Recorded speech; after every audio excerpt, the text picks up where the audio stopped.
Today we are learning about the Crusades. Now, before we get into the actual events of the Crusades, a few vocab words we need to remind ourselves of from the chapter.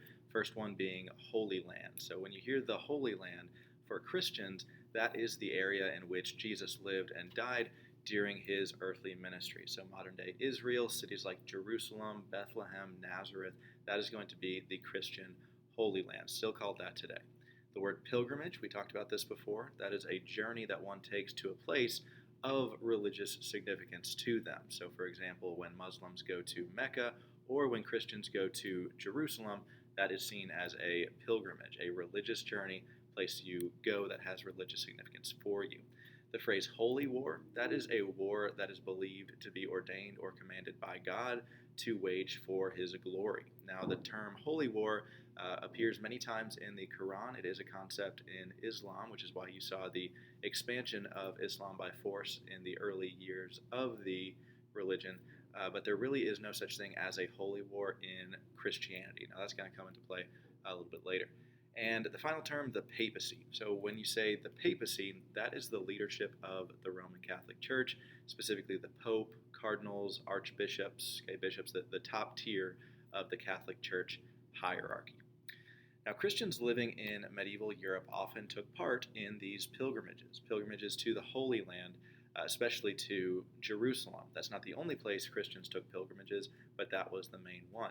In fact, the Canterbury Tales by Geoffrey Chaucer, we mentioned him last class, was about a group of Christians making a pilgrimage. And it was very common in medieval Europe to take pilgrimages, especially to the Holy Land.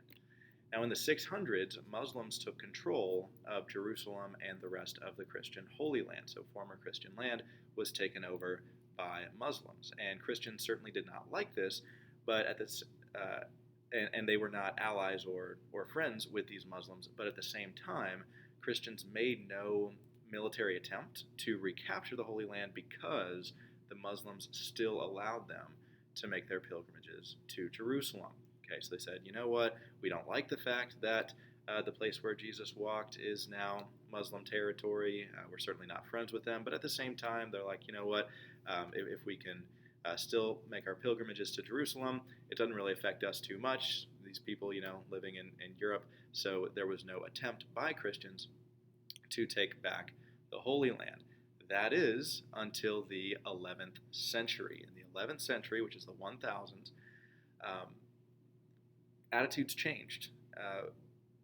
Christians changed their attitudes toward the Muslim control of the Holy Land, and that is because in the 11th century, a different group of Muslims called the Seljuk Turks took over the Holy Land. We learned about them when we learned about the Islamic world in the Middle Ages. Okay, the Seljuk Turks took over the Holy Land, conquered the Abbasids, and they sacked Jerusalem and the other holy cities of Christianity, and they stopped allowing Christians to make their pilgrimages there. Now, this was a huge point of contention, okay, because at this point, Christians concluded that now something had to be done. They were fine with Muslims controlling the Holy Land as long as they Christians, were still able to make their pilgrimages there. However, now that they're no longer allowed to, now they have a problem. And now they said something needs to be done.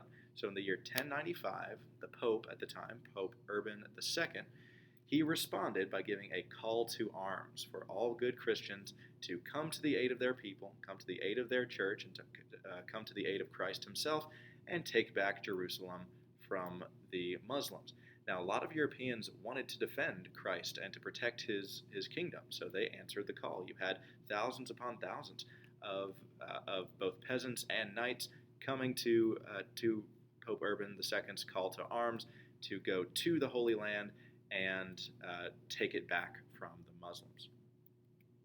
In addition to the goal of recapturing Jerusalem, there was a second reason why Pope Urban II called for this crusade, and that comes back to the Great Schism.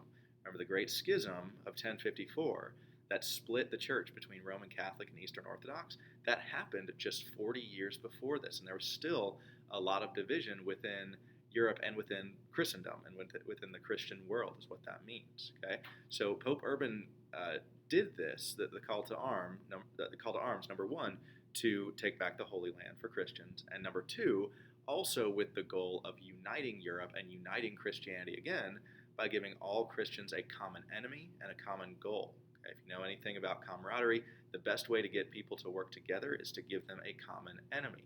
So the Muslims were the enemies of the Eastern Orthodox, just like they were the enemies of the Catholics. And if you're fighting side by side on the same team, so to speak, then you're going to have a lot more unity in that way when you have a common enemy and a common goal. Okay, so that's why Pope Urban II did this. A big question was this crusade meant to be a holy war or a pilgrimage? Well, in Christianity, there really is no such thing as a holy war. Like, for example, Christians might say that a war is just, justified in fighting, defensible, but not holy. Like we wouldn't say that we fought World War II because God ordained it to happen, things like that. We would say, yeah, we had to fight World War II to get rid of Hitler and the Imperial Japanese. A war might be seen as just, but not as holy in that same way as Muslims might consider a war to be holy. So Pope Urban knew that if he called this a holy war, he wouldn't be able to get any support for this crusade, since that's not something that Christians do. So Pope Urban described this crusade as primarily a mass pilgrimage to the Holy Land. He basically said, hey, we're going to arm ourselves with swords and shields just in case the Muslims get in our way, but this is a pilgrimage. It's a pilgrimage to the Holy Land. There's thousands and thousands of people going to the Holy Land, but if the Muslims get in our way, then there would be military action, which is exactly what happened. So the First Crusade here. The First Crusade was a huge success for the Crusaders. They were able to recapture both Antioch and Jerusalem, two of the holiest cities in Christianity, and they were able to remove the Muslims from power there, after which they made both cities into Christian kingdoms. So that entire region became a Christian kingdoms there. Okay, they took over that entire region, at which point Europeans really interpreted this military success as a miracle, because the Seljuk Turks were fierce. They were good warriors, and the Christians were able to come in and just annihilate them in the First Crusade and take back control of the Holy Land. Okay, so many believed that it was because God was on the side of the Crusaders. And Christians maintained control of these holy cities for about 50 years and were able to keep out all potential Muslim invaders.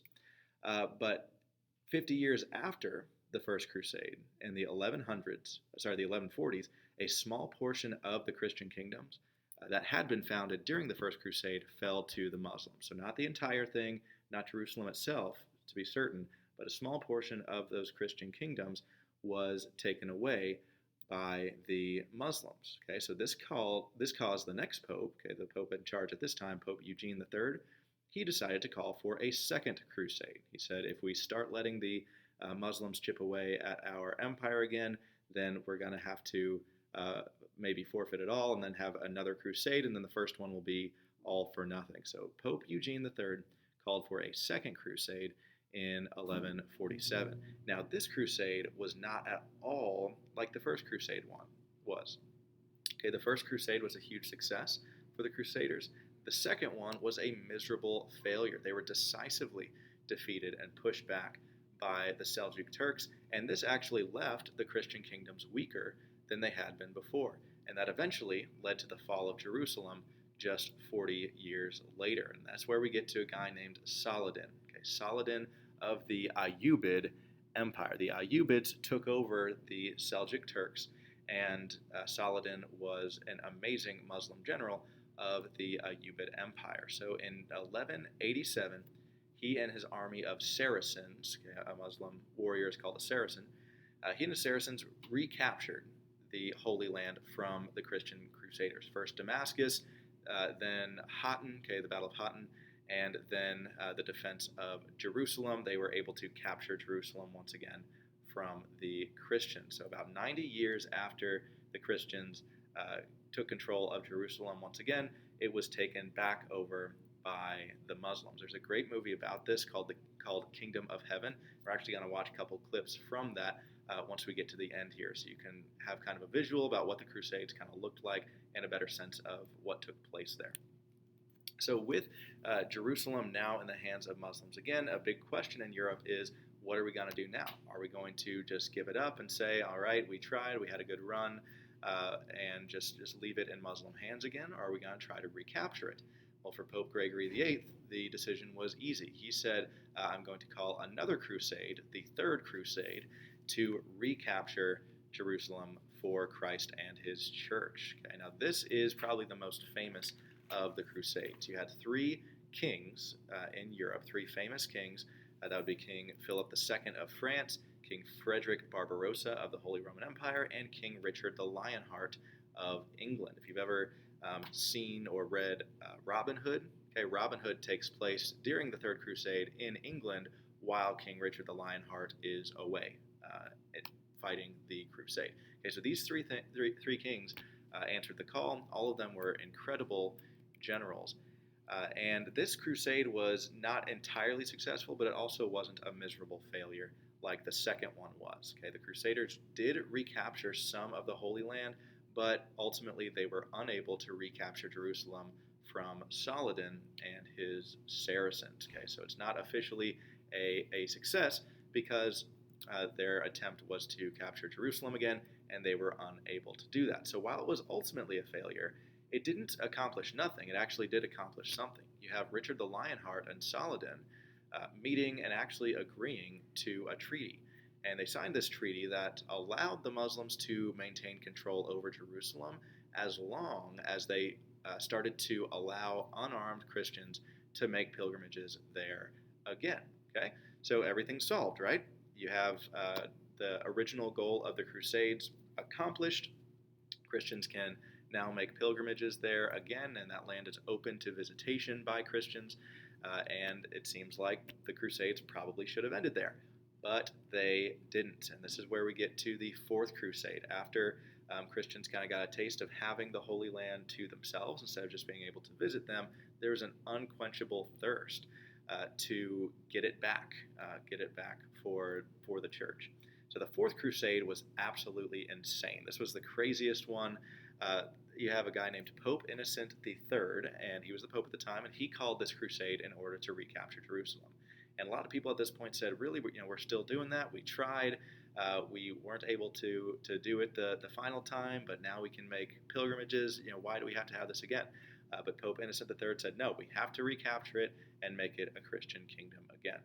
Now, the Venetians, the people from the city of Venice, Italy, they made the ships that were necessary for this expedition, but they would only give them to the Crusaders under the condition that before they went to the Holy Land, they first attacked Venice's rival city of Zara. They said, you can only have these ships, Crusaders, if you first attack the city we hate, Zara, close by, then you can go to the Holy Land on your pilgrimage. And the Crusaders stupidly agreed to this. All right, the Crusaders did this. They killed many people, including many Christians in the city of Zara. That was a Christian city in Europe.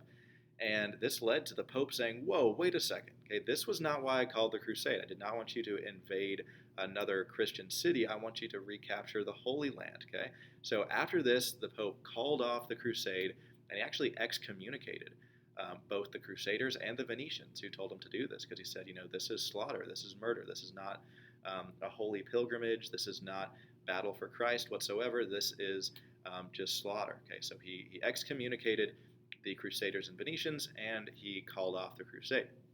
Well, this left the Crusaders with no money, no crusade, no way to get back home. Okay, they're stuck in Zara, and they literally had nothing to lose. So this resulted in the Byzantine prince, okay, the Byzantine Empire is still around at this time. The Byzantine prince Alexios Angelos said that he, not the Pope, he said, if the Pope won't fund your crusade, I will fund your crusade.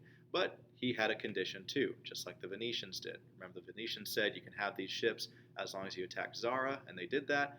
Alexios Angelos said, I will fund your crusade if you attack Constantinople and make me the king of the Byzantine Empire. At which point, the Crusaders said, you know what, we've come this far, nothing left to lose, let's do it. So they did this, but Alexios Angelos was quickly dethroned, leaving the Crusaders broke once again. Okay, so Angelos was not able to make good on his promise because he was very quickly dethroned.